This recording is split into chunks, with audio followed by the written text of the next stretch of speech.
E aí, pessoa, namastê, tudo bem?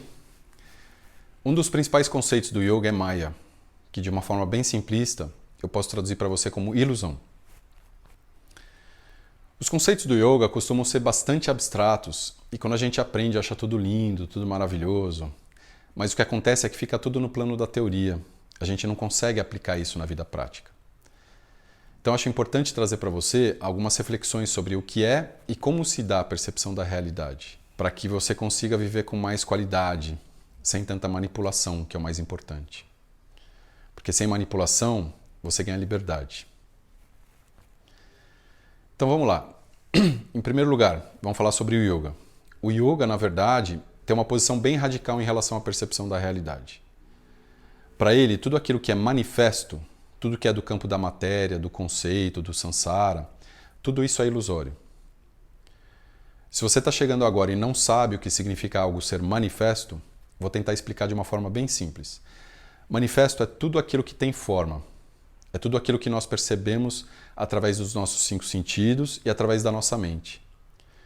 Porque a nossa mente ela faz parte desse ambiente, vamos dizer assim, de produção de Maya, de produção de ilusão. Então, por exemplo, todos os objetos, os conceitos, todas as ideias, tudo aquilo para o qual a gente consiga atribuir um adjetivo, isso é feio, isso é bonito, isso é alto, isso é baixo, isso é bom, isso é ruim, isso é certo, isso é errado e assim por diante. Tudo isso é ilusão. Vou dar um exemplo para você entender melhor. O Ganesha, ele é manifesto. Nossa, mas o Ganesha é um deus. Tudo bem, mas ele tem forma. Tem cabeça de elefante, barriga grande, olhos pequenos, é bondoso, inteligente, nos protege, é forte.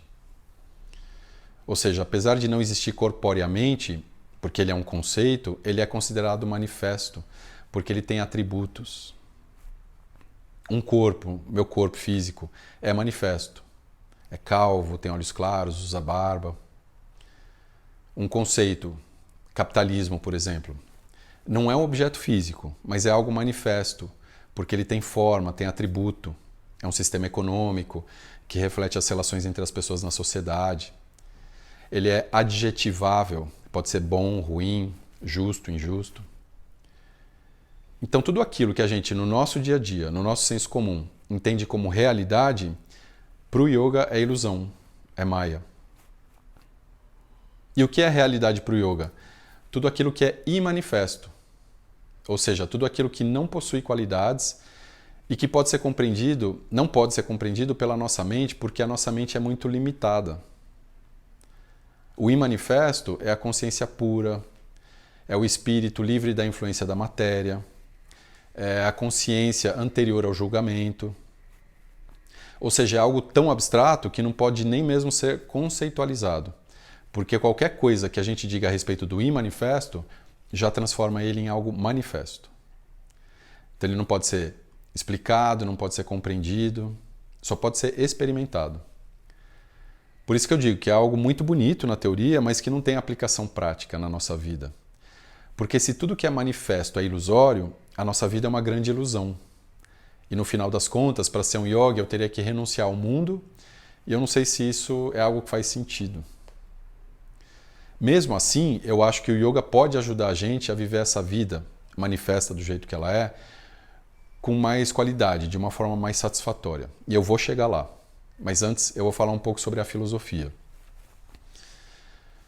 A realidade sempre foi um dos grandes assuntos da filosofia ocidental. Durante milênios havia um embate. Os filósofos se dividiam entre racionalistas e empiristas. Os racionalistas eram aqueles que acreditavam que todo conhecimento é prévio, é a priori. A gente já nasce sabendo como é a realidade, independentemente das nossas experiências. Os empiristas, por outro lado, achavam que todo conhecimento só pode vir das experiências, portanto do mundo, de fora para dentro. Hoje em dia, nenhuma dessas duas correntes é considerada correta, porque no fundo o conhecimento da realidade é construído de uma forma muito mais complexa. Não é nem prévio, nem parte só da experiência. Tem um filósofo francês que eu amo, que é o Merleau-Ponty. Ele viveu no século XX, dedicou toda a sua vida e toda a sua obra ao estudo da percepção da realidade.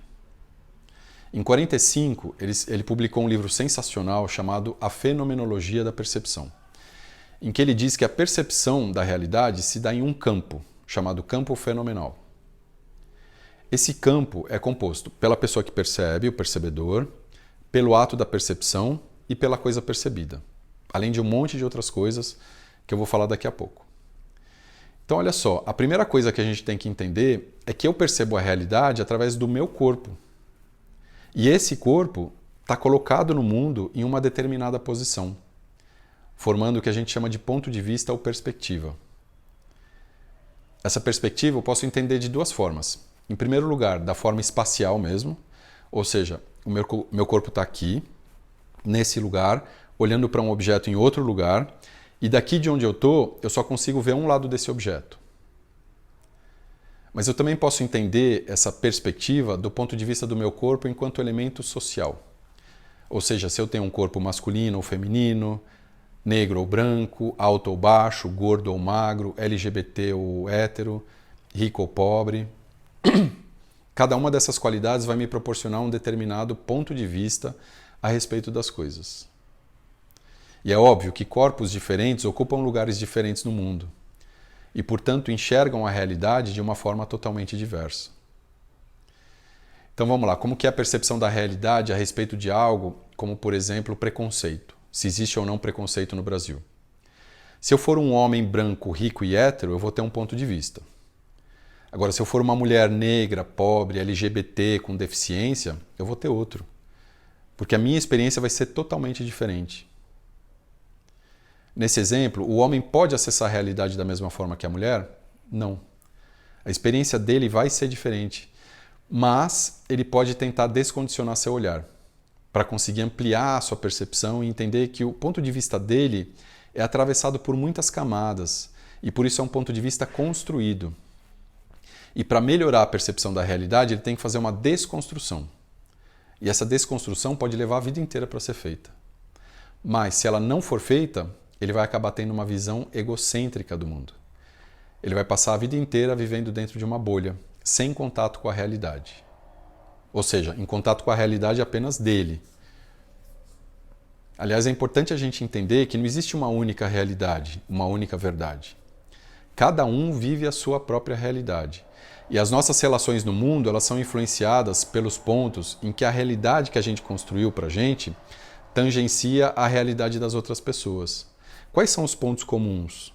E quais são os pontos divergentes? Então essa é a primeira questão que envolve a percepção da realidade. Como é o meu corpo e como ele influencia aquilo que eu enxergo no mundo.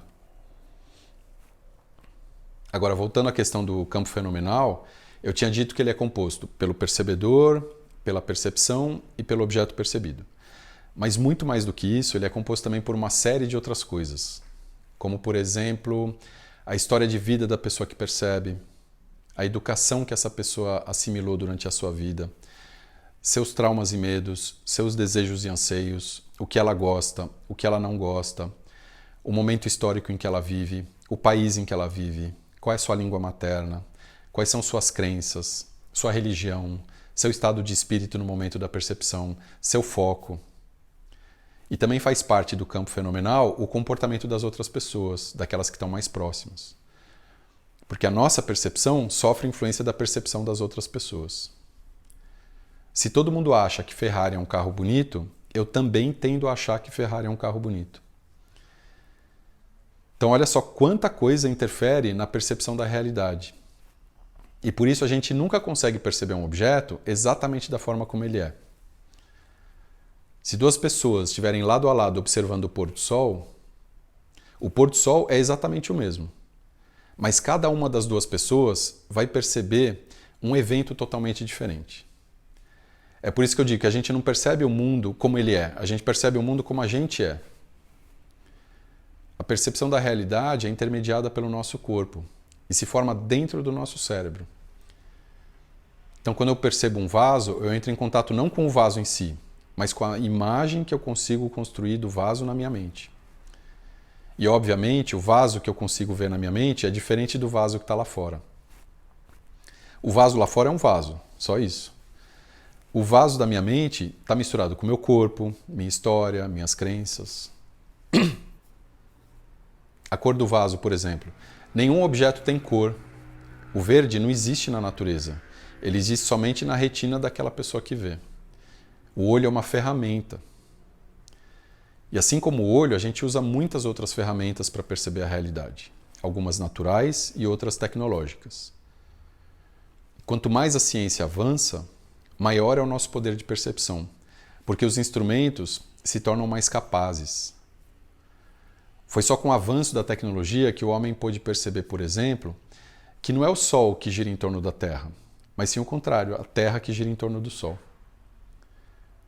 Por isso, conforme a tecnologia se desenvolve, aumenta a nossa capacidade de perceber a realidade.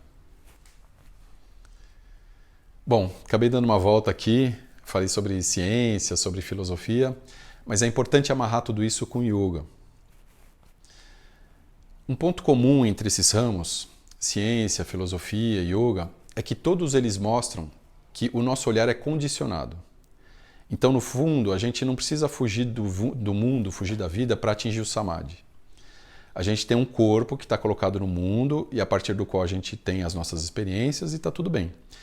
Mas é preciso passar por um processo de desconstrução, de descondicionamento, para que a gente possa enxergar a realidade de uma forma mais clara, mais equilibrada. Outra coisa muito legal que o yoga faz, ele considera que o mundo material, que para ele não é realidade, mas para a gente é, possui duas qualidades. Primeiro, as coisas são impermanentes. E segundo, como nós acabamos de ver, são subjetivas, dependem do ponto de vista de um sujeito. Então vamos falar sobre essas duas coisas, né? Impermanência e subjetividade. Se esse mundo é impermanente, como diz o yoga, e nossas experiências são coisas passageiras, uma hora elas estão aqui, daqui a pouco elas não existem mais, isso dá outra dimensão para as coisas. Em alguns casos, quando alguma coisa me causa sofrimento, a impermanência me dá a possibilidade de tratar essa coisa como de menor importância, como os problemas do meu trabalho, por exemplo. Por que eu vou esquentar a cabeça com uma coisa que daqui a um mês, daqui a um ano, eu nem vou lembrar mais? Em outros casos, quando uma coisa me deixa feliz, a impermanência me diz que eu tenho que aproveitar a vida enquanto ela existe, enquanto eu posso. As coisas que eu amo, os lugares que eu amo, por exemplo, eu tenho que dar importância para eles agora, enquanto eles estão aqui. Porque tudo acaba e tudo acaba muito rápido. E sobre outro aspecto da realidade, a subjetividade, é bom a gente fazer um exercício de vez em quando, considerando que quando eu sofro por alguma coisa, esse sofrimento talvez seja algo produzido pela minha mente. Você já deve ter ouvido a seguinte frase: a mente mente.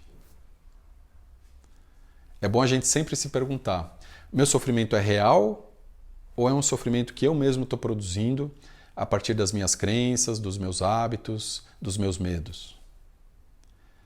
Nesse ponto, o yoga ajuda a gente a lidar com os problemas e a relativizar a dor. Porque muito do nosso sofrimento é realmente ilusório. É gerado aqui, dentro da nossa mente. Em algumas situações, só depende da gente que esse sofrimento continue existindo ou não. Bom, acho que é isso. Falei sobre muitas coisas e provavelmente vou precisar fazer mais vídeos mais para frente para continuar esse assunto. Mas eu espero que as coisas que eu falei aqui tenham sido úteis para você e que você tenha conseguido entender. Muito obrigado por assistir. Não se esqueça de acionar o sininho, assim você recebe aviso quando um novo vídeo for publicado. Até mais. Namastê.